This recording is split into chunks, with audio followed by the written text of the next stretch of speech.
एकदा विश्वकर्माने 2 धनुष्य तयार केले आणि त्यांना सारंग आणि पिनाक असे नाव दिले. पिनाक धनुष्य भगवान शिव यांना आणि सारंग धनुष्य भगवान विष्णूंना देण्यात आले. मग ब्रह्मदेवांना जाणून घ्यायचे होते की विष्णू आणि शिव यांच्यात सर्वोत्तम धनुर्धर कोण आहे हे जाणून घेण्यासाठी त्यांनी दोघांमध्ये धनुष्यबाण स्पर्धा आयोजित केली. भगवान शिव आणि भगवान विष्णू यांच्यात भयंकर युद्ध झाले. शेवटी ब्रह्मदेवांनी हे युद्ध थांबवले.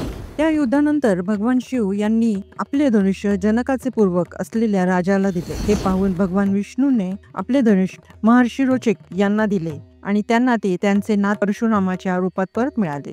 हिंदू महाकाव्य रामायणात याचा उल्लेख आहे. रामायणानुसार रावण भगवान शिवाचे एक महान भक्त होता.